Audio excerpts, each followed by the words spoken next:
안녕하세요. 피부과학습자의 닥터성입니다. 이번 내용은 홍조 환자가 오후에 증상이 악화되는 이유에 대해서 설명하기 위해서 영상을 녹음하고 있습니다. 홍조 환자들이 많이 그런 얘기를 하세요. 아침에 일어날 때는 컨디션이 정말 좋고 홍조 증상이 진짜 하나도 없고 정상인에 가까운데 오후가 될수록 증상이 점점점 악화된다. 왜 그러냐? 이거 매일마다 반복되는데 이유가 뭔지 너무 궁금하다. 이거 뭐 어떻게 할 방법이 없느냐. 그래서 저한테 자주 물어보는데 이런 얘기를 해줄 때마다 환자들이 많이 헷갈려 하세요. 왜냐하면 너무 전문적인 의학 지식이라서. 그래서 이번 내용은 그런 분들의 궁금증을 해결해 드리기 위해서 좀 풀어서 자세하게 설명해 드리고 왜 오후가 될 때 홍조 환자의 증상이 점점점 좀 악화되는가 여기에 대해서 한번 설명을 해 드릴 거예요. 그래서 이번 내용을 끝까지 들어두시면 이런 홍조로 많이 고통받고 있는 분들, 이런 분들에게 어떤 많은 지식의 어떤 그런 공유, 이런 것들로 인해서 어떤 받는 스트레스, 이런 것들이 조금 줄어들지 않을까 하는 생각이 듭니다. 이번 내용도 끝까지 시청해 주시면 감사드리겠습니다. 오후에 홍조가 악화되는 이유. 왜 홍조 환자들은 오전에 비해서 오후에 많이 악화될까? 우리가 밤에 잠을 자고 일어나면 아침에 부신피질 호르몬이라고 하는 코티졸이라고 하는 것들이 분비가 돼요. 보통 오전 6시에서 8시경 최고조에 도달해요. 기상 직후라고 하죠. 그러면 이 코티졸이 하는 역할이 뭐냐면 혈관을 작게 만들어줘요. 스테로이드와 비슷한 역할을 해주거든요.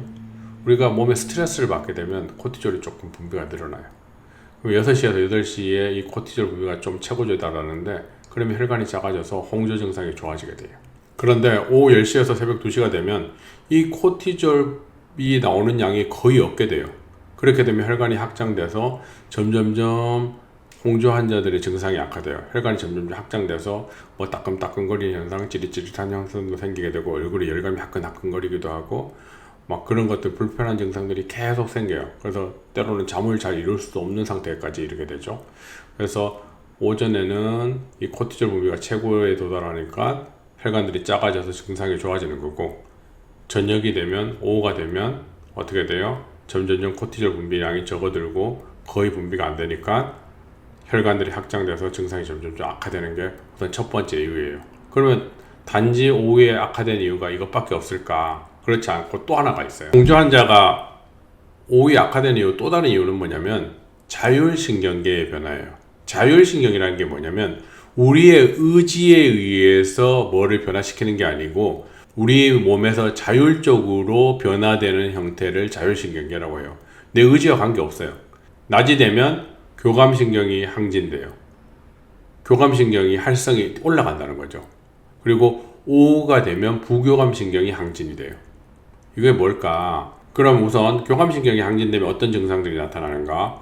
부교감신경이 항진되면 어떤 증상들이 나타나는가? 이걸 알고 있으면 돼요. 우리가 교감신경이라는 거가 항진되게 되면 혈관이 작아지게 돼요. 그러면 얼굴로 흐르는 혈액량이 감소하니까 당장의 홍조 증상이 좋아지게 되는 거예요. 그렇게 얼굴에 있는 혈관이 작아지게 되면 햇빛이나 밖의 온도, 그 다음에 감정 자극에 대한 반응성이 줄어들게 돼요. 그리고 몸 안에 장기에 흐르는 내장 혈류도 감소하게 돼요. 우리가 운동을 심하게 하게 되면 어떤 현상이 벌어지냐? 사람들이 운동을 하면 얼굴에 홍조가 좋아졌다라고 표현하는 사람들이 있어요. 왜 그럴까? 우선 심박수가 증가하면서 근육 혈류가 증가돼요.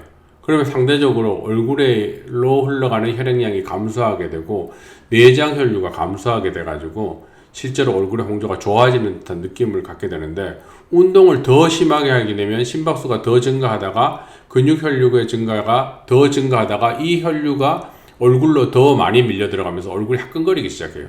그러니까 약간의 적절한 운동은 실제로 얼굴로 들어가는 혈액량을 감소하지만 이 운동을 멈췄을 때 근육 혈류에 몰려있던 혈액이 얼굴로 더 많이 흘러가고 증상을 악화시킬 수 있다는 거예요. 그렇기 때문에 운동을 해도 가볍게 짧게 해야 되고 너무 심하지 않게 해야 돼요. 근데 하면 일시적으로 얼굴이 좋아지는 느낌을 받으니까 환자들이 자꾸 하려고 하거든요. 그래서 이러한 현상들을 계속하면 더 악화될 수 있다는 걸 꼭 기억하셔야 돼요. 아시겠죠? 그리고 아까 이제 위에서 교감신경이 활성화되면 어땠다 그랬어요? 혈관이 수축되고 얼굴 필부의 혈류가 감소돼서 홍조가 감소한다. 근데 과도한 교감신경 자극, 이 과도한 교감신경 자극이란 건 뭐냐면 카페인 같은 거를 마셨을 때 뭔가 더는 긴장감, 스트레스 이런 것들이 생기면 일시적으로 심박수가 확 증가돼요. 그러면 아까 위에서 얘기했듯이 심박수가 증가하면서 근육 혈류가 너무 증가했다가 이 근육에서 더 이상 갈 곳이 없는 혈액들이 얼굴로 흘러가면서 얼굴에 플러싱이 생기면서 홍조가 증가하는 현상이 생기게 되는 거예요. 그래서 우리가 낮이 됐을 때 교감신경이 적절히 활성화되어 있는 상태는 얼굴로 가는 피부 혈류가 감소하기 때문에 홍조가 감소하니까 낮에는 오히려 홍조가 감소하는 현상이 생긴다. 그런데 그 와중에 커피를 마시거나 어떤 과도한 자극이 가면 오히려 심박수가 급증하면서 얼굴 플러싱이 생길 수 있다. 왜? 근육으로 흘러 들어가는 혈액이 더 이상 갈 곳이 없고 너무 많은 혈액이 들어간 것들이 밀려서 얼굴로 흘러 들어가서 얼굴 플러싱이 생기는 거예요. 그러면 홍조 증상이 증가하게 되는 거겠죠. 이해되시겠어요? 그래서 이러한 것들에 의해서 홍조가 악화될 수 있는데, 그러면 저녁이 되면 왜 악화되느냐? 부교감신경이 항진되게 돼요. 부교감신경이 항진되면 이 교감신경의 정반대 기능이에요. 그러면 얼굴에 있는 혈관들이 대놓고 확장을 하는 거예요. 그러면 심장 박동수가 조금 내려가게 되고, 그러면 얼굴로 들어가는 혈액량이 확 증가되면서 화끈거리거나 찌릿찌릿하거나 그런 어떤 불타는 듯한 느낌, 그러한 것들이 확 올라가게 되는 거예요. 그래서 이런 것들을 내용을 종합해 보면 왜 오후에 홍조 환자들의 증상이 악화되는가 알 수가 있어요. 첫 번째 뭐다? 코티졸이 오전에 분비되다가 오후가 되면서 점점 감소하는 게 첫 번째 이유고, 두 번째는 낮에는 교감신경이 항진돼서 얼굴로 들어가는 혈액량이 감소했다가 저녁이 되면서 부교감신경이 항진되면서 얼굴로 들어가는 혈액량이 증가하니까 증상이 악화된다.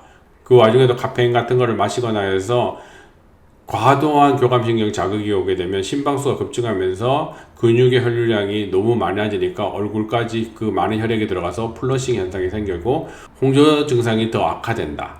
이렇게 알고 계시면 왜 오후에 홍조 환자들이 오전보다 증상이 더 악화되는지를 이해할 수가 있을 거예요. 이해되시겠어요? 그래서 이러한 것들은 어떤 걸 조심해야겠어요? 당연히 카페인 마시는 거 굉장히 조심하셔야 되고요. 얼굴이 너무 뜨거워지는 장소, 더운데 너무 오래 가 있거나 스트레스를 받는 장소에 너무 오래 가 있거나 하면 어떻게 돼요? 오히려 홍조 증상이 너무 심해질 수 있다. 이러한 것들을 조심해야 된다. 이런 걸 잘 알고 있으면 우리가 홍조로 고통받고 있는 분들이 일상에서 어떤 걸 조심해야 되는지 어느 정도 감이 잡혔을 거예요. 그래서 이번 내용도 끝까지 시청을 해주셔서 너무 감사드리고 다음에도 여러분에게 도움이 되는 주제로 찾아뵙도록 하겠습니다. 끝까지 시청해주셔서 다시 한번 감사드립니다.